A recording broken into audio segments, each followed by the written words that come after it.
చెట్టుకేమో విత్తుకు రుణమున్నది తెలియలేదు.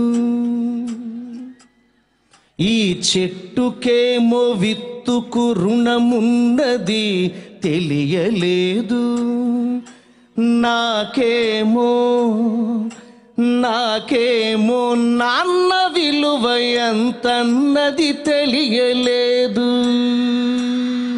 ఇప్పటికీ తెలియలేదు నాకు. నాన్న నాకు చొక్కా తొడగడమే తెలిసింది గాని, నాన్న చొక్కా తొడుగుతుంటే చొక్కా తొడుగుతున్నాళ్లే అనుకున్నాను చిన్నప్పుడు నేను. కానీ నాన్న మనసులో ఏముందో తెలుసా? నాన్న నాకు చొక్కా తొడగడమే తెలిసింది గాని, కనిపించని కవచం ఒకటి కడుతున్నది తెలియలేదు. చెట్టుకేమో విత్తుకు రుణమున్నది తెలియలేదు. ఈ చరణాన్ని వినండి. ముద్దులాడి నన్ను పైకి ఎగరేయుట తెలుసుగాని, అన్నయ్య మోహన్ బాబు గారు, చిరంజీవి గారు, ముద్దులాడి నిన్ను పైకి ఎగరేయుట తెలుసుగాని, తనకన్నా ఎత్తున నిలబెడుతున్నది తెలియలేదు. చెట్టుకేమో విత్తుకు రుణమున్నది తెలియలేదు. చేయి పట్టి నాన్న నన్ను నడిపించుట తెలుసుగాని, నాన్న చిన్నప్పుడు నడక నేర్పిస్తున్నాడేమో అనుకున్నాను నేను. కానీ నాన్న మనసులో ఏముందో తెలుసా?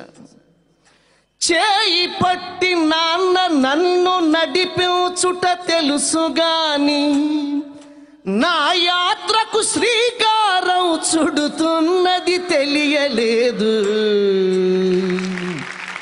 డాక్టర్ రెంటాల గారు రాసిన గజల్ ఇది. ఏమి తండ్రి రెంటాల కన్నీళ్లను కూడా దాచి,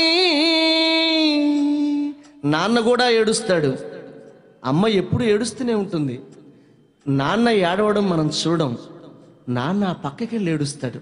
ఏడుస్తున్నప్పుడు కన్నీళ్లు కిందకి రాల్చడట, కన్నీళ్ళని కళ్ళల్లో దాచుకుంటాడట. దాచుకుని మరలా వాటిని ఎలా ఖర్చు పెడతాడో తెలుసా నాన్న? ఏమి తండ్రి రెంటాల కన్నీళ్లను కూడా దాచి, నాకై చెమటగా ఖర్చు పెడుతున్నది తెలియలేదు.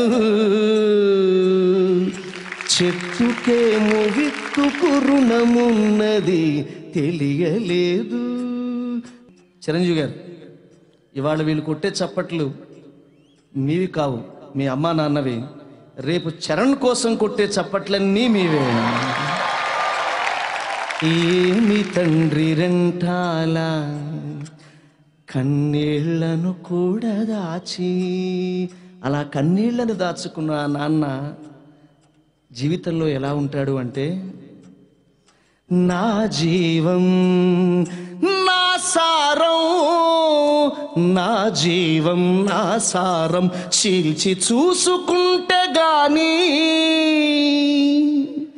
నాన్న ఇలా నువ్వై జీవిస్తున్నది తెలియలేదు. చెట్టుకేమో విత్తుకు రుణమున్నది తెలియలేదు. నాకేమో నాన్న విలువ